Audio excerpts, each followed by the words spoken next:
My name is Arun Gupta. First of all, I should, I guess, stop the music here so that you can listen to me. Yeah. All right. My name is Arun.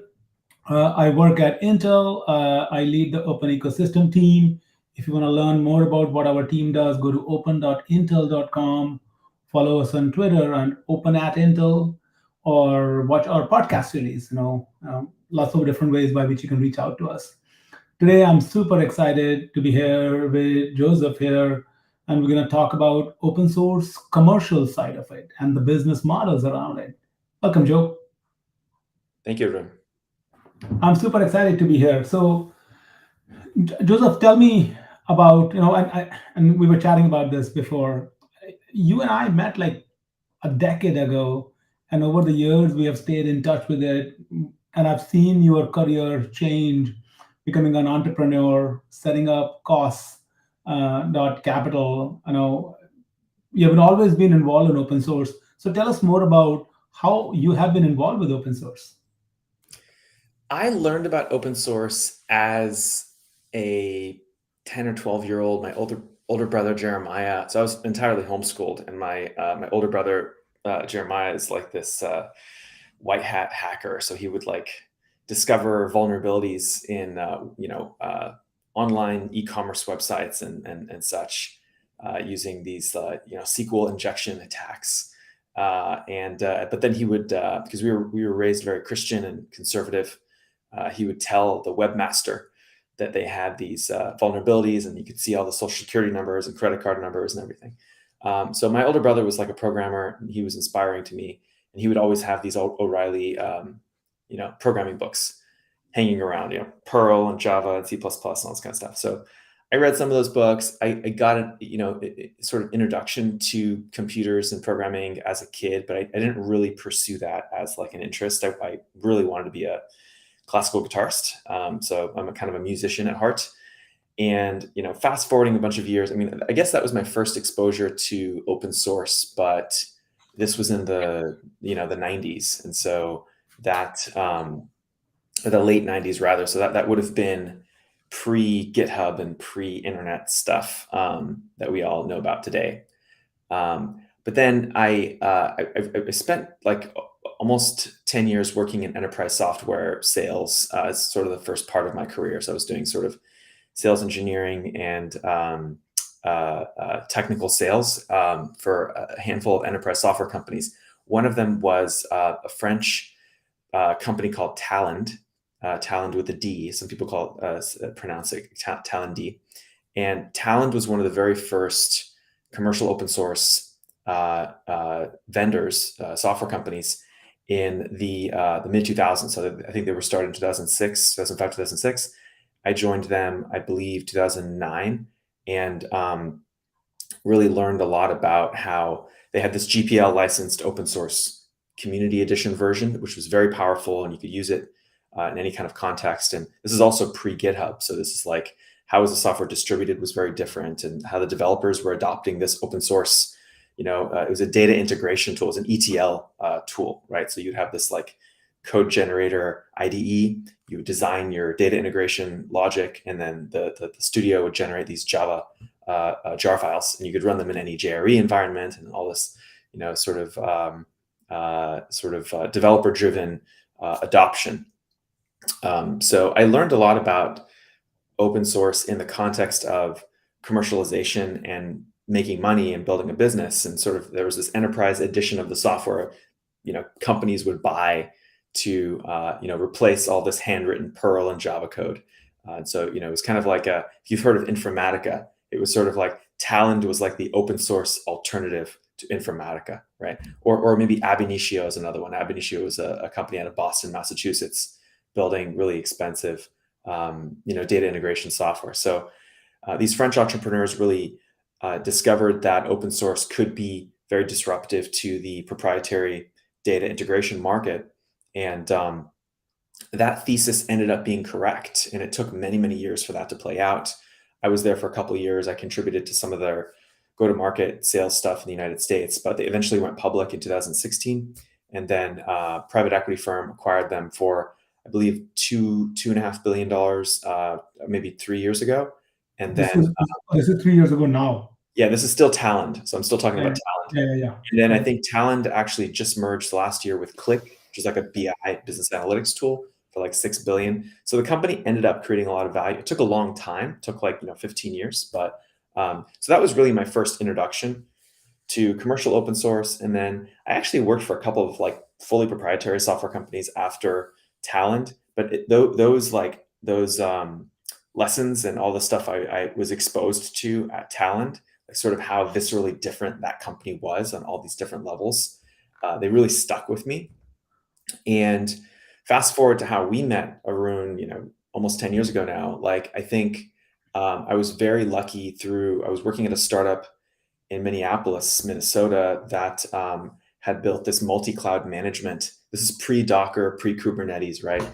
It was a multi-cloud management, SaaS product. They had an open source API that basically you probably remember libcloud or Yeah, Dasein, these kind of like yeah, yeah. multi-cloud abstraction libraries, so developers could like write an API script to manage their virtual machines or their Right. cloud server instances. Yeah, And yeah. this API would sort of proxy all the different calls to the different cloud providers.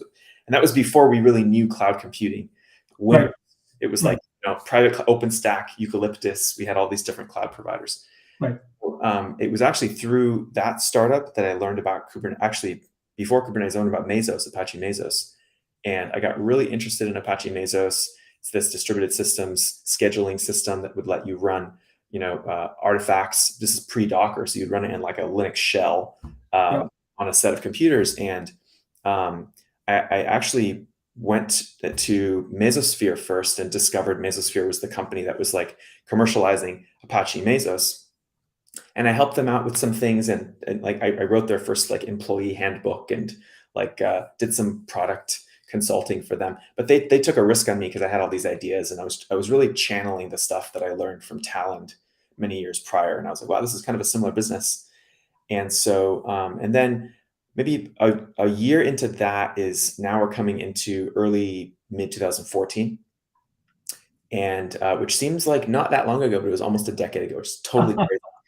But I learned about Kubernetes through Craig McLuckie, who we both know, and Craig was the sort of product co-founder of Kubernetes at Google.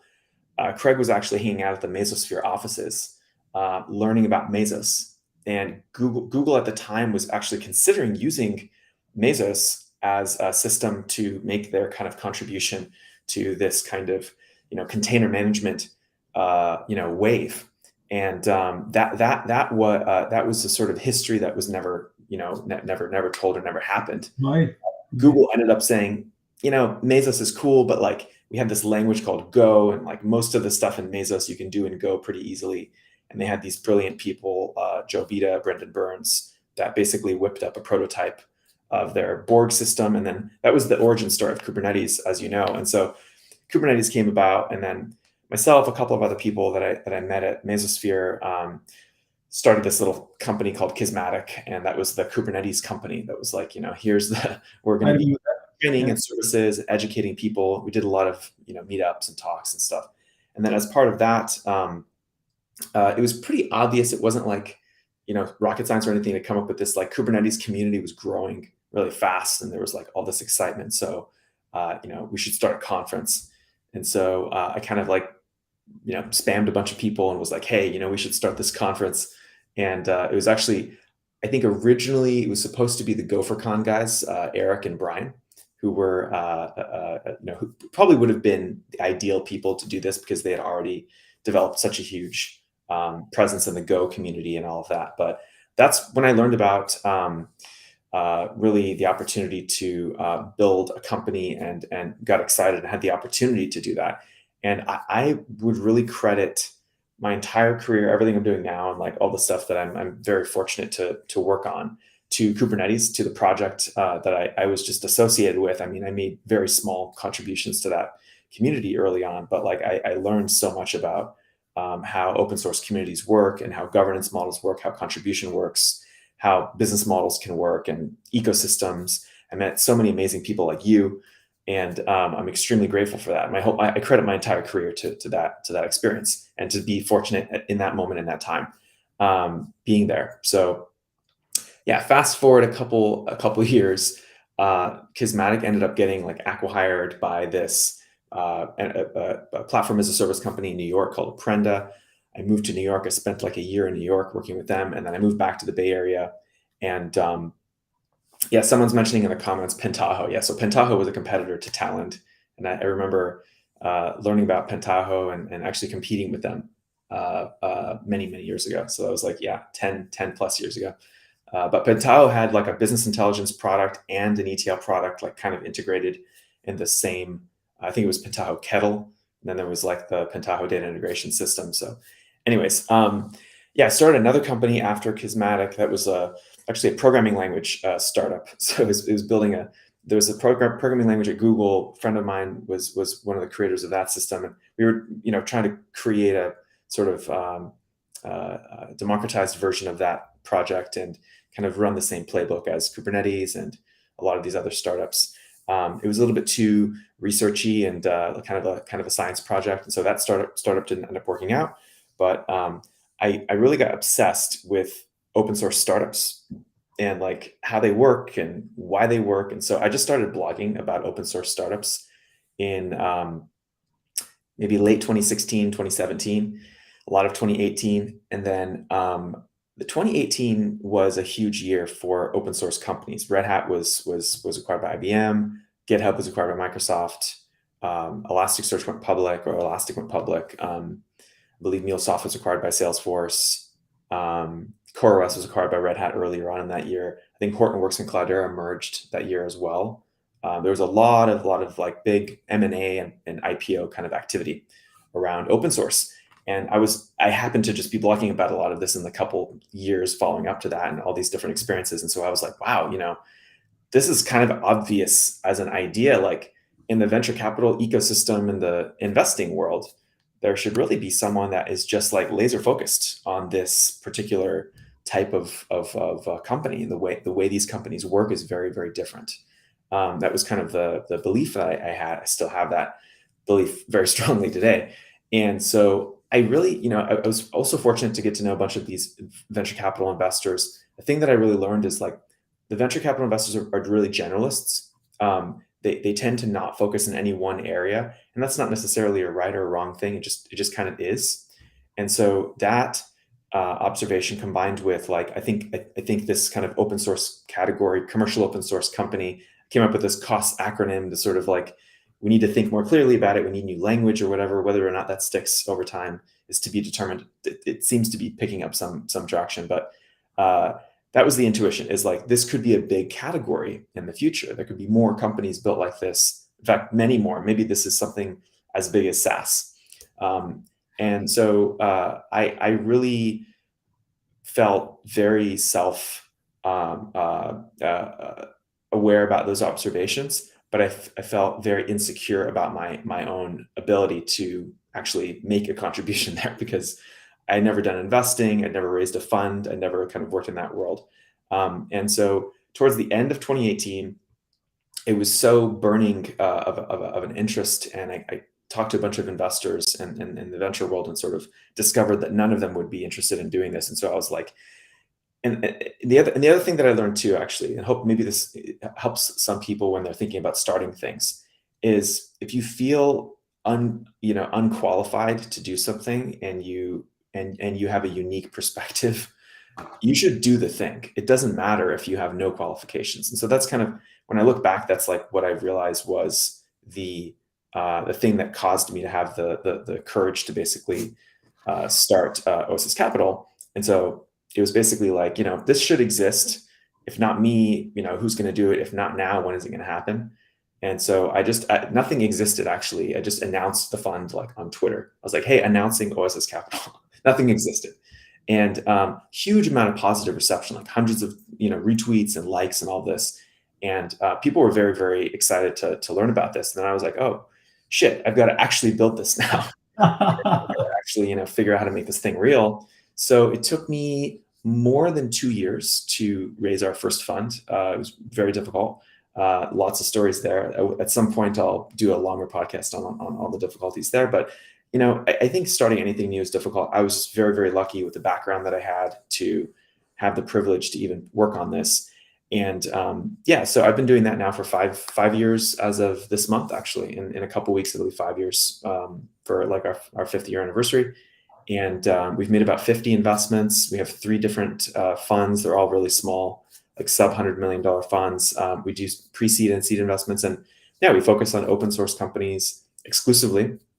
We have a whole like thesis around how that works, and we have a conference as well that sort of educates people about this way of building companies. We invite a lot of the people who've built a lot of great open source companies in the past to come speak and share their learnings on all the different dimensions of how is hiring different, how do you raise capital sort of differently, how do product development approaches work, how do you think about marketing and sales, how do you think about all these different dimensions. And it's been a blast. That's beautiful, actually. I mean, I'm wow, what a beautiful story, what a passionate story. I'm piecing a lot of pieces.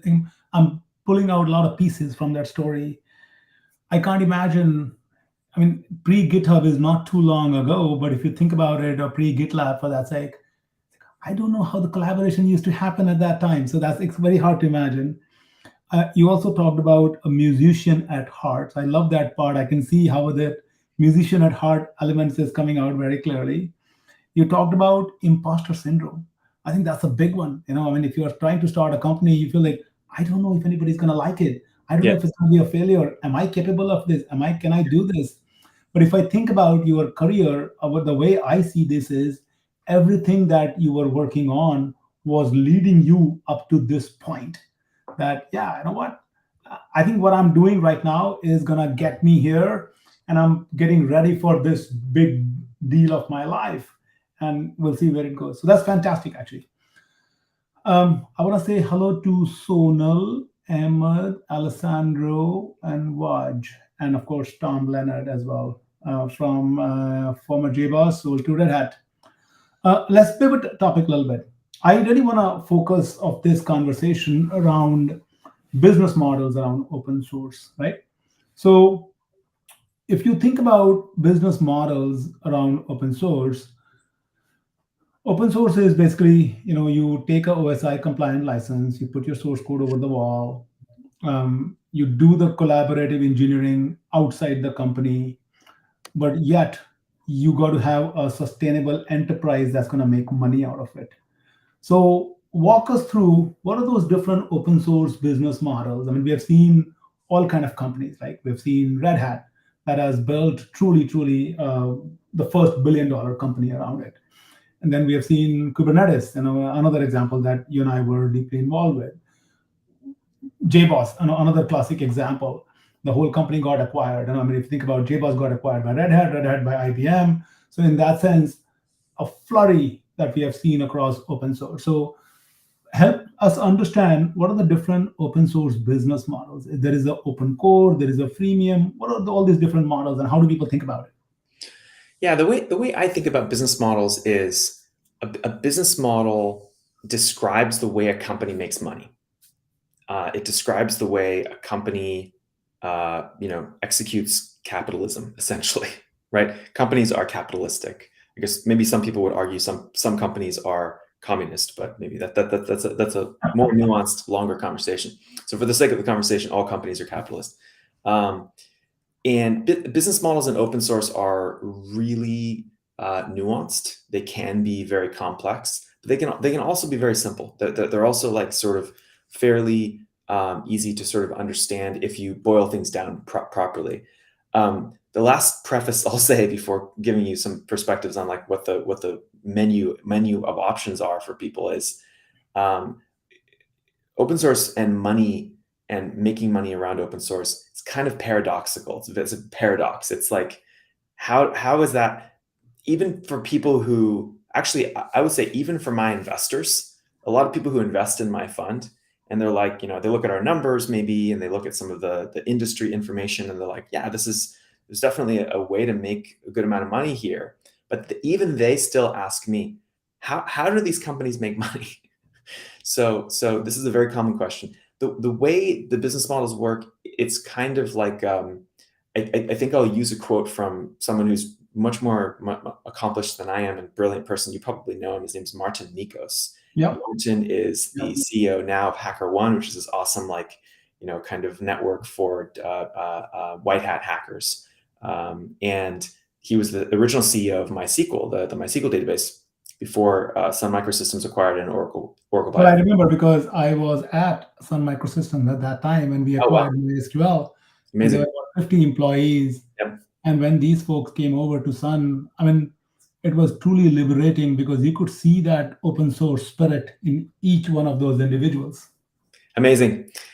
So Martin says the best customers have a lot of money and they have no time, and the worst customers have a lot of time and no money.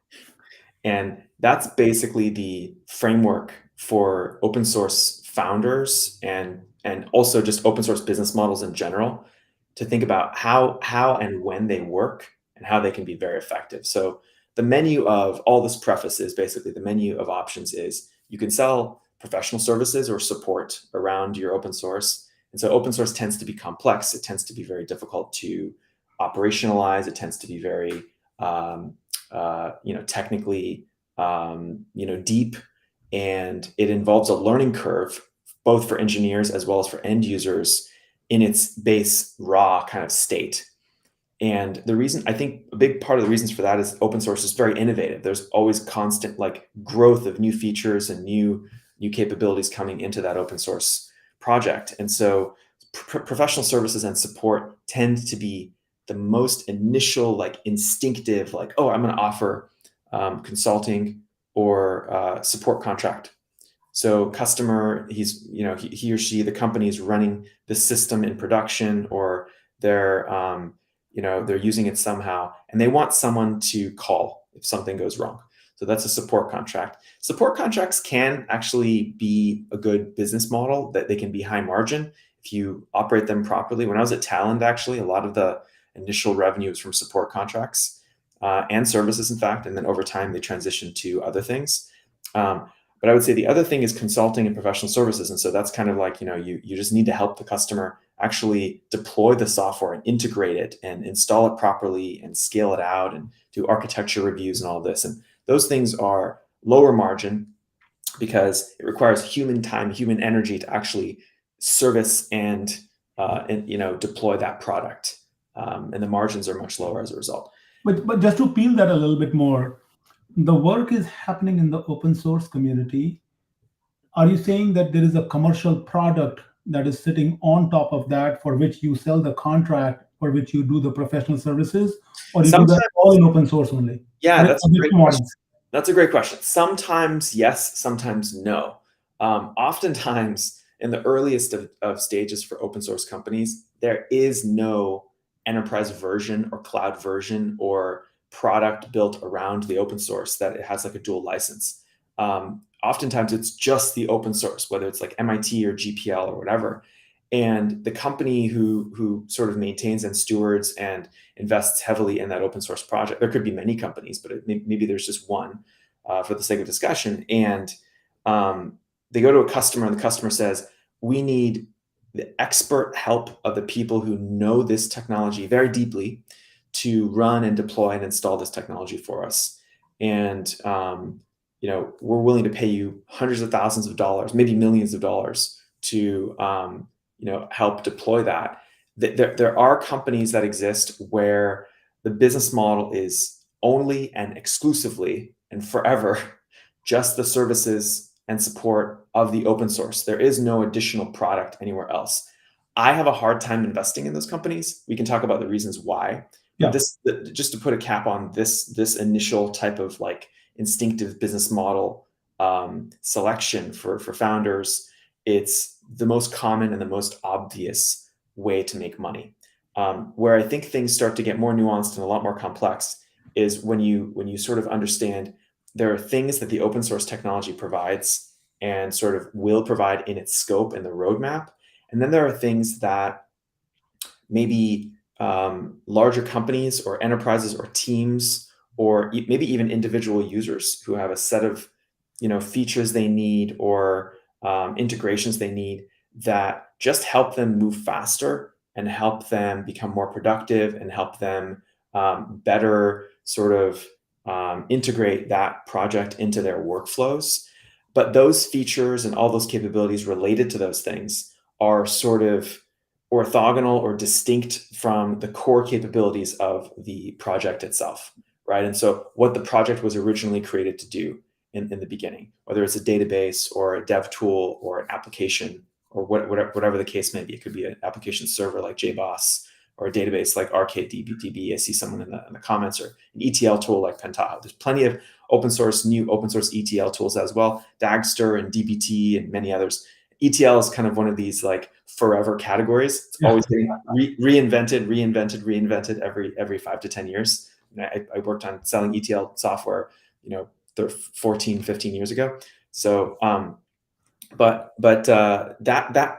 that's really where we start to get into the more nuanced business model, where you have the open source technology, and then you start to learn that in some cases, not in all cases, but in some cases for open source projects that could be the basis for a product or an industry or a business in enterprise software, you really start to understand the needs of the customer and the needs of someone who has a pain point that they're solving for a business reason or for a productivity reason, requires and almost demands building additional software, building additional capabilities around the open source project. And in some cases, what some companies end up doing is they will actually also open source those things and those capabilities, but the company will basically be the only entity maintaining and deploying those things. This is kind of what Red Hat does with Red Hat. Yeah, give me an example of each entity where they have created a open source project and they're providing support, consulting, everything on open source, Right. versus a company that have created an open source project but created a product as well and offering. So give examples of each of Sure. those.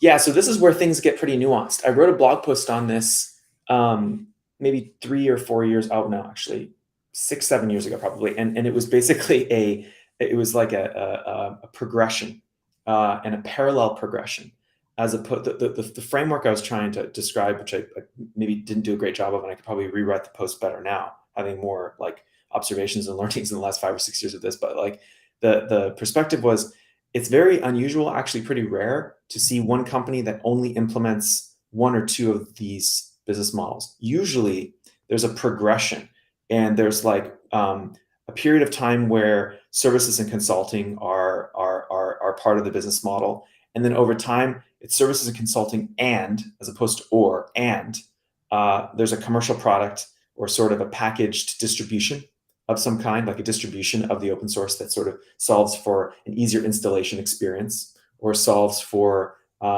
maybe there's a couple of integrations that don't exist, or solves for some plugin framework or something. And then there's another progression on top of that, which is like distribution plus you have a lot of these enterprise features added on. That's kind of the conventional open core approach, where you have the core technology is open source, it's very flexible, provides a huge amount of value for millions of people.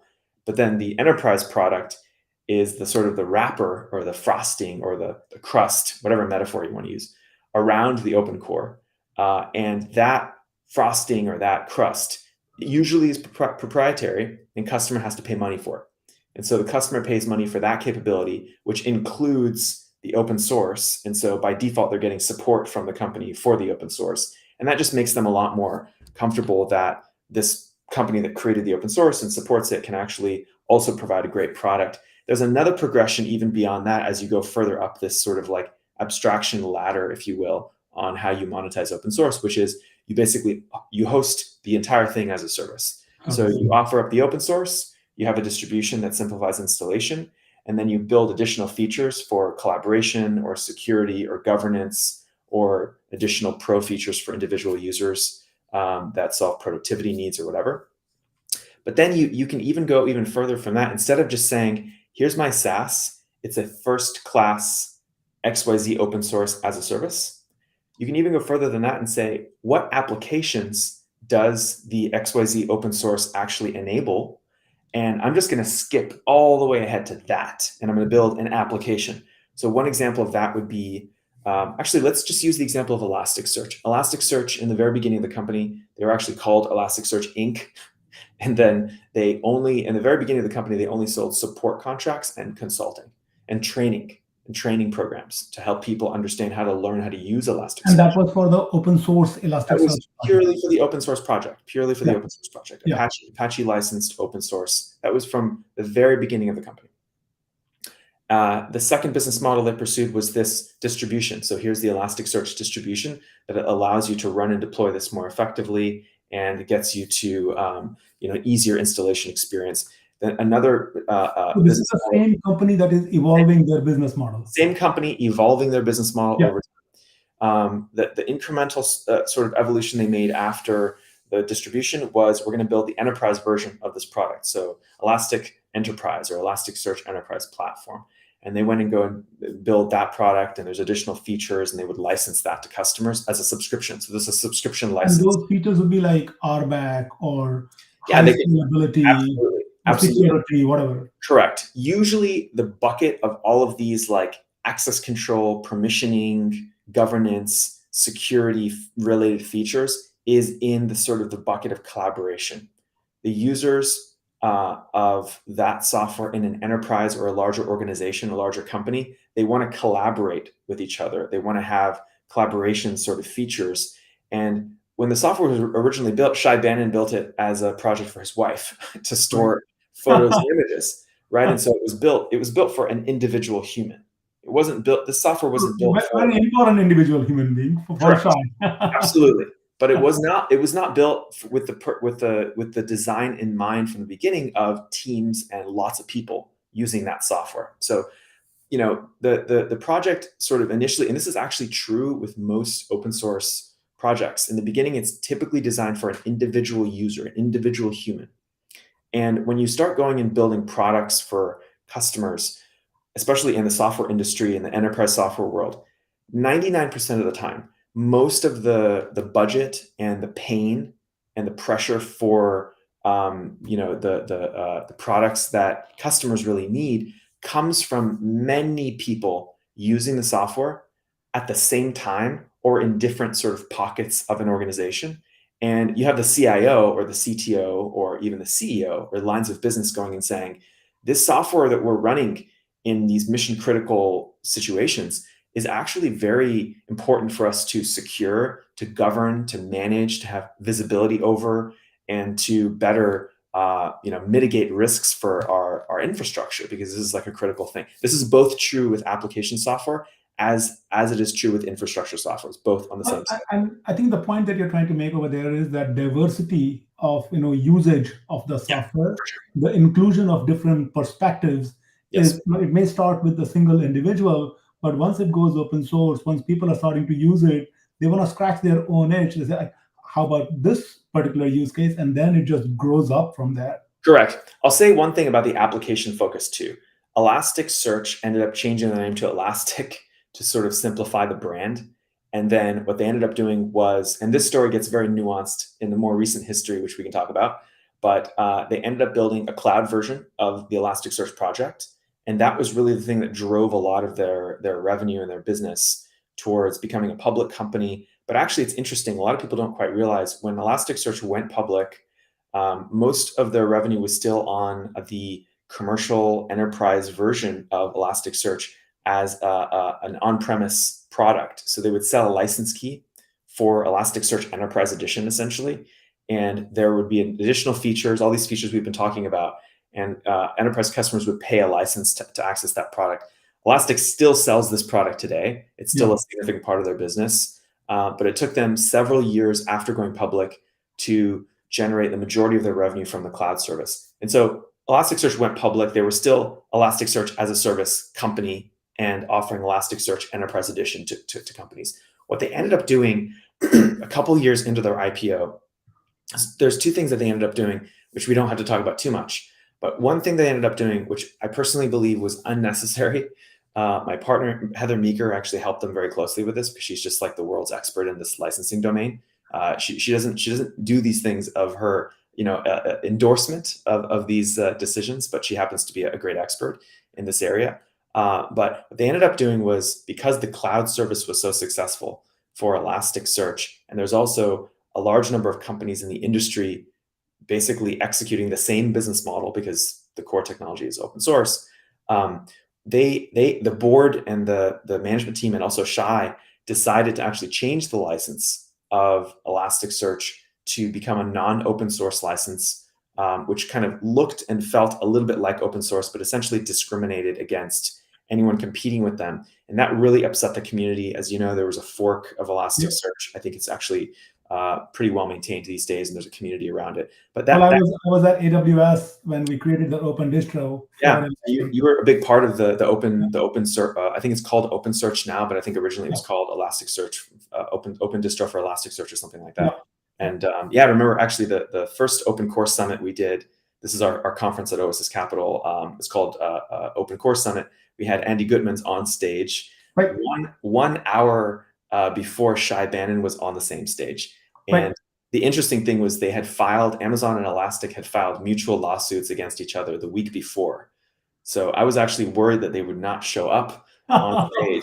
Or they'll show up and throw punches at each other. Yeah, exactly. So, but they showed up. Remember, this is around were February timeframe. We had the LF member summit, and we announced Open Distro for Elasticsearch at that member summit because Andy and I were working very closely on the launch of that Open Distro. Yeah. So I understand the nuances.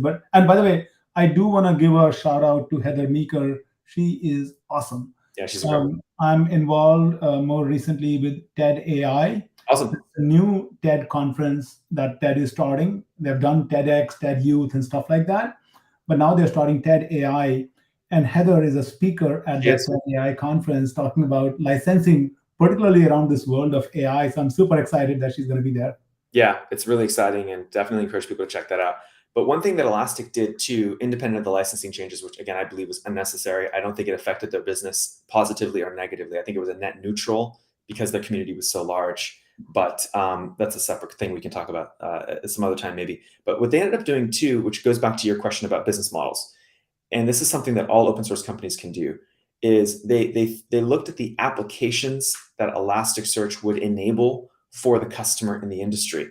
And then they started building vertical specific products that were implementations of those applications, right? And so if you look at what Elasticsearch does at the end of the day, it's a log store for storing logs off of servers and devices. So they built a product that could compete with this APM space, which is an area that companies like Splunk and Datadog and many others are heavily competitive in and are big vendors in.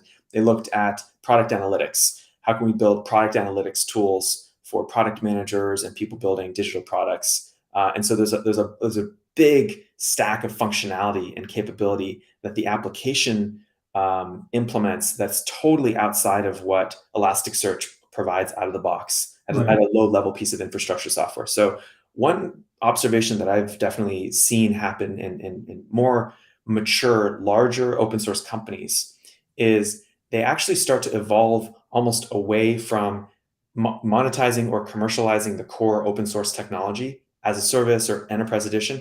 And they end up actually shifting more towards which areas of the industry can that open source provide a direct application for, and building application-based experiences. And so that tends to happen much later. It can happen much earlier. I think the reason why we don't see it happen earlier is the people who create open source companies tend to be very technical, and they tend to not really have a lot of the product instinct and product intuition of understanding markets and understanding the sort of higher level customer needs at the application layer. But I think it can work. Yeah. So what I'm hearing from you is the spectrum that you talked about. First is the open source project itself. Then you say professional services on that and consulting on that. Then you build a product on that where you added some value-added features. Or you could have an open core where you say everything is out here, but all these enterprise features are only in the core. Then you can say it's as a service in one of the cloud providers of your choice. In cloud, private cloud, public cloud, doesn't matter.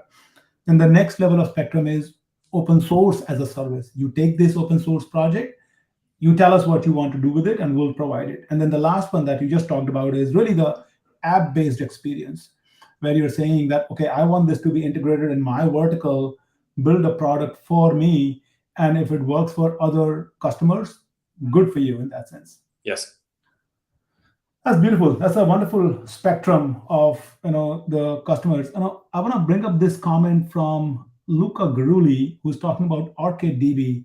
He says ArcadeDB is trying a new business model with open source, sharing the revenue with the contributors. What do you think about that? I think that's very cool. One thing that this reminds me of, I love more experimentation like this, and more companies should explore this. I don't think it's necessarily, completely unexplored, but one thing that Red Hat did, not many people remember this, but it's in the Red Hat S1. So you can just Google the Red Hat IPO filing. It's called an S1 when you go public in the United States. Anyway, they have different acronyms for going public internationally. And Red Hat allocated, I believe 1% or something in that neighborhood. It could be more of the IPO raise proceeds, which was I think maybe around $100 million or 80 to $100 million, something like that, to the top. I think it was the top 50, maybe the top 100 Linux contributors, and that was an extremely innovative move.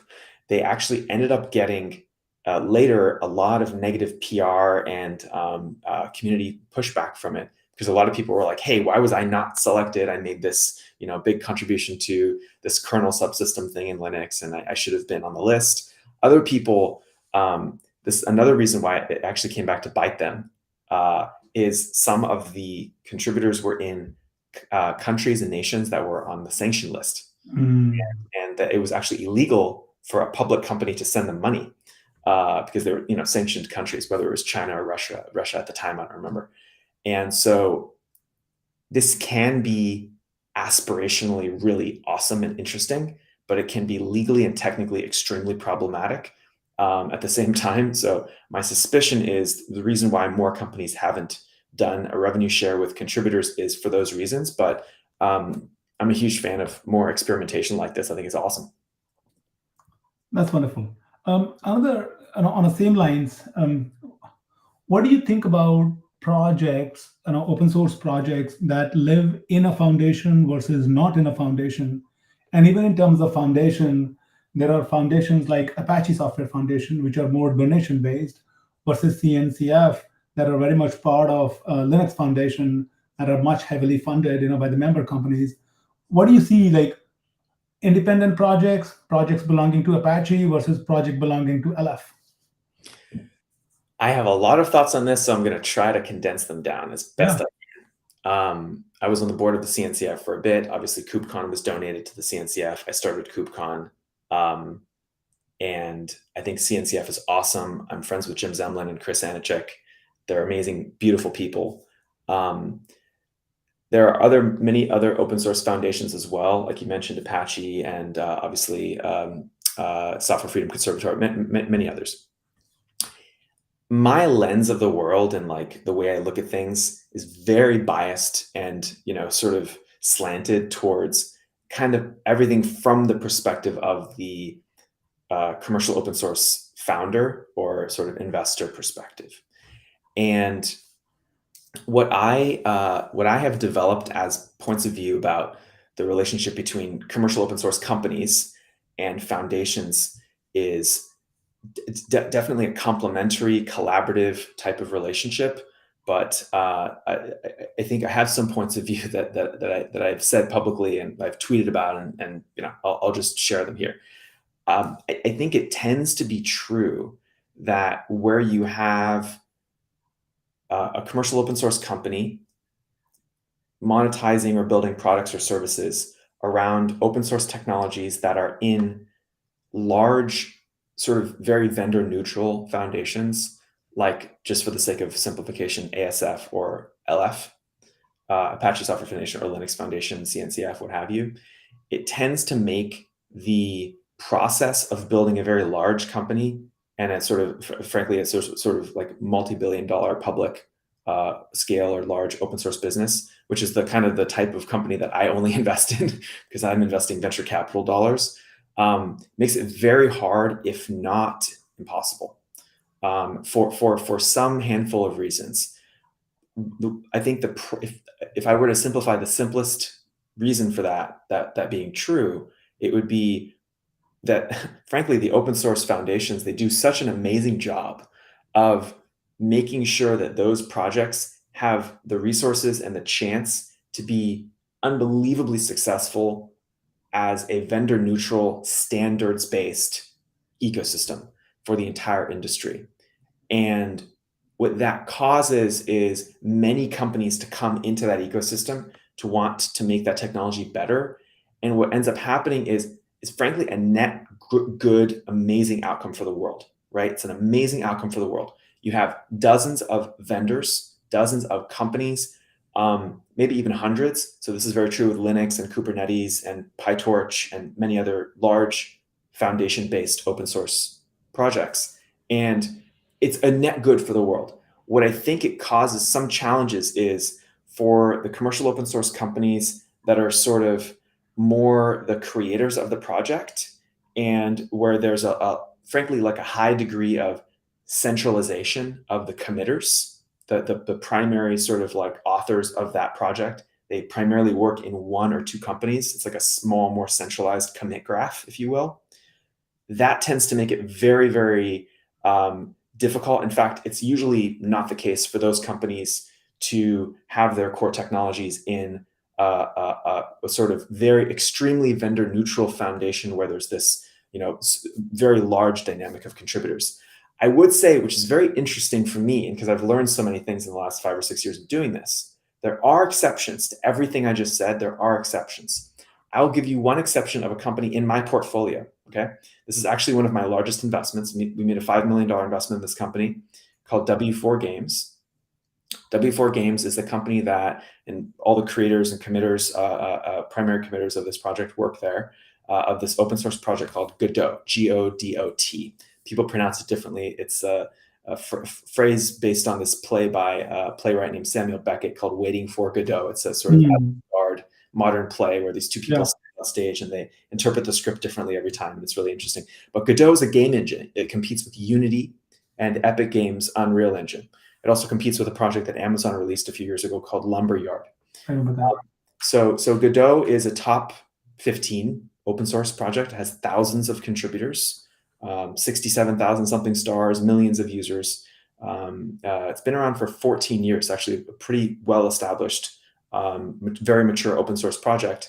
And it does sit in a third-party foundation, but it sits in its own foundation. It's not in ASF or Linux Foundation, but it is very vendor neutral. There's a lot of companies building businesses around this project. But the company that we invested in is kind of like the Red Hat for Godot, if you will. There are many other companies that can and will likely build successful businesses around this project. So there are some exceptions to this. It's very nuanced. I think maybe one counterexample to that, which is in the news these days too for license change reasons, is HashiCorp. HashiCorp created several tools that reach millions of users and are really viewed, I think, without argument, as industry standards, right? Like Terraform, Vault, Nomad, maybe not as much, but like there's a handful of projects that are like massively successful, and they're the standard toolkit of DevOps practitioners. None of those projects are in third-party foundations. None of them have been considered to be in the past, and yet they were still able to become hugely successful. And so the final thing I'll say on this, and I tried my best to be concise, but I probably failed, is there's some industry perspectives that you can be more or less open source depending on the project's relationship to the foundation. I don't subscribe to that point of view. I think that that's actually not helpful.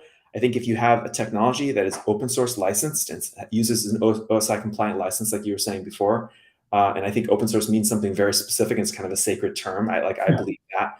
Yeah. If you have a project that's open source licensed, it is no more or less open source if it's in a foundation versus not being a foundation, right? And the people who say that you're less open source because you're not in this foundation, that what they're doing is called discrimination, right? You're discriminating against a type of open source versus another type of open source. If you don't like the way the project is run or governed, you can fork it and you can do what you want with it.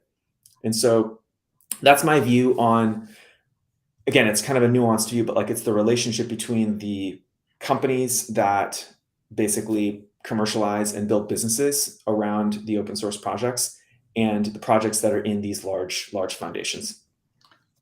Yeah, no, I think that's fair because the project is neither less open source or more open source. Either you are open source or you're not open source. Correct. Now, what are the boundary conditions around it in terms of the governance, in terms of the contribution ladder? Can you rise up to the maintainership? It is a single vendor maintainer? And those are the kind of things that CNCF, for example, has put in rules, sandbox incubation graduation, where they strive for that maintainer diversity across multiple companies so that if one vendor pulls the plug, the project can continue to survive. So I think there are, like anything, foundations have their pros and cons. Apache, CNCF, there is no one answer that fits for all of these foundations. It's like, so the advice what you're giving is think about what are you trying to do with the project. Where Yes. do you want to take the project? The default answer should not be that, oh, I must give it to a foundation. Yes. One thing that I would add to that, just as you were saying around the framework that the LF has around sandbox and incubation and the sort of ladders, is these are incredibly valuable tools for providing systems and frameworks and discipline around how promising up and coming open source technologies can mature and create very diverse and inclusive and significant contributor activity, right? But they do not guarantee the success of the technology. I think one thing that people really fail to understand is no matter how good your governance is, no matter how good your framework is for creating community, if you're building the wrong technology, the technology is not going to succeed. Yeah. And I think that's just a universal truth. And so that's why I think of the sophistication of the governance to be distinct or orthogonal to whether or not the technology is the right technology you're building. Like you can have an amazing governance structure, but if the technology is, not implementing the right abstractions where the industry is or where the world is going, or for whatever reason, the technology is going to fail. And that happens quite regularly. Absolutely. Well, I mean, if you're not solving customer problem, then somebody else will. And no matter if you have the best governance, best support, whatever, it becomes a hobby because then people are not going to be using it. So I completely agree on that part. Yeah. I have another question. I've seen companies that offer security patches only in a commercial product and in an open source project at a much later schedule. What does that do to improve? I mean, I'm on the OpenSSF governing board as an Intel's representative, but what does that do to improve the security posture of the project? Because now you're forcing to go to the commercial product and abandon the open source project. I think that's a slippery slope, and I think it's a more problematic business model, to be frank. But I do also believe it's a valid business model. Like customers who are willing to pay will sort of self-select for the sustainability of that particular model, because they're going to come out of the woodworks and they're going to say, look, like I really care about these particular vulnerabilities, and I don't want to have to worry about it. I'm willing to pay you to solve that problem for me and give me the security patches that I need. And so I don't actually frown on that business model, but I tend to think it is somewhat problematic. If you look at the success of Red Hat, for example, I mean, this is like largely what they do. They have a, a security and update, a patch system that is kind of like a software as a service subscription, but the customers pay for that to get quality, peace of mind. They have basically an insurance policy on if things go wrong, like they're going to get the latest fixes, and they're not necessarily paying for proprietary software, but they're paying for a higher standard of security. And so I think it can work. And it tends to work really well actually in domains where the software is like basically doing, processing of very sensitive information, or it's a security system of some kind, or it's doing encryption, or, there tends to be a lot of like exploits and vulnerabilities because of the software is getting hacked constantly. And it's like a very sensitive piece of technology, and it's a surface area for hackers. Yeah. Yeah, like last week, I had a wonderful discussion with Chrome and Dan Lawrence from ChainGuard, and we were talking about the open source security element of it. And they were talking about a SONA type report that has come out a few months ago, which talks about these hacks are only going to grow more. So it really becomes a social responsibility. Right. It's a reasonable business model, but do you want to, at least at a later cadence, maybe encourage the commercial companies to put those patches out in the open source project?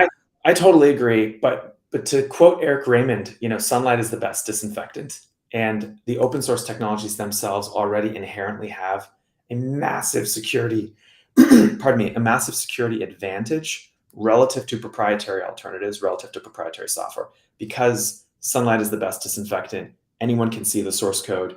Any hacker could potentially do an exploit, but also, I tend to err more on the side of optimism and having a positive view of humanity. And I think that there are more people who really are motivated and care about the collective good and the collective well-being of humanity to actually use their talents and skills in order to make software more secure and more stable. That is only possible at the highest level if the software is open source. So I believe software that is open source is actually much more secure than software that is not.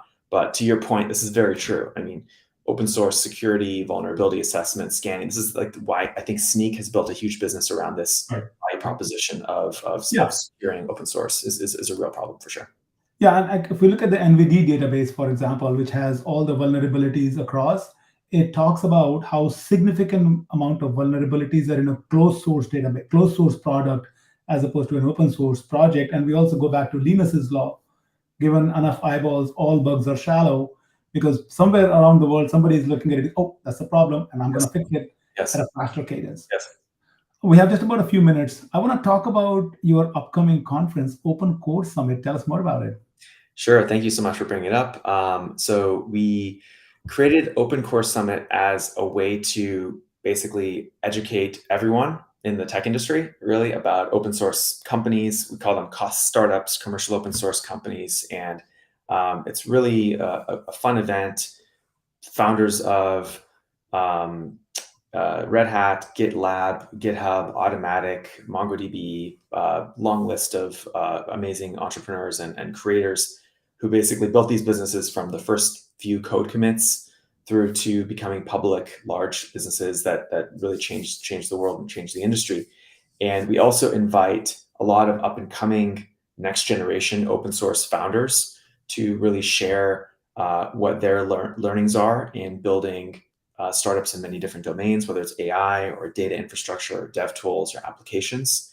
And we have a lot of different tracks, and it's basically a big networking event for people to meet each other, talk about, learn about different approaches, recruit from each other. That we have a lot of investors, a lot of enterprises, a lot of team members, a lot of developers, open source developers interested in learning about this. But Open Core Summit is really focused on building open source companies. It's really an open source commercialization kind of conference. It's not really a technology conference, but all the talks are very obviously technology oriented, because these companies tend to be building very technically innovative products and technologies. So yeah, it's the conference is this year in person. The first conference we did was in person before COVID in 2019. And then we did the second one at the end of 2020. During COVID, it was all online. And then OSS Capital actually started to get really busy in 21 and 22. So actually we took a 2-year pause. So we didn't do the conference for 2 years. So it's actually coming back for the third time. And it's December 6th and 7th in San Francisco at Pier 27, I believe, on the Embarcadero. And we have capacity for like 1,000 people. So it's not going to be a super huge event. But I think we still have like a couple hundred tickets available, and we do expect to sell out. So I'd encourage folks to grab a ticket if you're in town in San Francisco, able to join. It's a really invaluable event. We actually run it as a loss. It's not a money-making thing for us. It's kind of like a nonprofit deal. And all the talks are actually recorded and ultimately put online. We should put them up online and then within the following few weeks of the event. But in terms of the opportunities for people, it's really very unique event to sit and meet. Matt Mullenweg, the creator of WordPress, the founder of Automatic. You can sit down with Bob Young, the co-founder of Red Hat, and hear from him about all these war stories and the origins of Red Hat. Right. You can learn from Tom Preston Werner, the creator of GitHub, about how GitHub was created and their journey. And so there's a lot of really awesome people that are going to be there. Yeah, this legacy of listening from the founders of these big companies is massive opportunity actually. So I highly encourage people. And hey, you know what? December is a beautiful time in San Francisco, so just hang out there. Really, lastly, do you want to quickly talk about Git Round, that effort Sure. that you just started? We have about 30 seconds more. Yeah, we started Git Round, which is, in the startup land, people raise their seed round or their pre-seed round. This is before both of those. It's called the Git Round, and it's focused on open source founders. So when you're a few days or a few weeks, it could be a few months, it could be even a year into your open source project, and you really want to start a company, but you don't really know about the process of raising a seed round or raising a larger round. We decided to start something called the Git Round, which is a 90-day program. We run every 90 days. The first program is happening in Q4 this year, so it starts October 1st. And we have about 30 days for applications. We've gotten hundreds of applications already so far. We announced this last Monday. And it's a very simple program. It's $25,000 for 2.5% of your company. So we give you a $1 million valuation. And you basically are not expected to hire people and grow your team and go through that. But we're paying you, and you're giving us some equity in exchange for weekly one-on-one mentorship with many of these people that I mentioned, as well as our team and Per Richelson, the founder of Cal.com, who's another really amazing rising star open source founder. Cal.com is an open source Calendly alternative, and they have a really amazing startup. And I basically work towards getting the founder from the stage of incorporation, inception, to the traction and the framework needed to maybe go and raise a larger seed round or a larger institutional round if they want to. In some cases, we could potentially figure out the business model and get them to profitability, and they never need to raise money ever again. We don't expect that always, but that's basically the program. The first Q4 this year will have 5 companies, so very small. And we'll think about increasing the size of the cohorts in Q1 onwards next year. What a beautiful effort. I'm really excited about that. Wish you good luck both with the Open Core Summit and the Git Round. Joe, is there anything else that I should have asked that I didn't ask? No, I thought this was really thorough and awesome. Thank you so much for having me, Arun. It's great to see you after all the many years. You look identically the same. I think it's probably because of all the running you do or some drug you're taking, but you look amazing, and it's great to see you. That drug is called as kindness. We can only spread more of kindness around the world. Thank you so much, Joe. I really enjoyed talking to you. Thank you so much. Bye.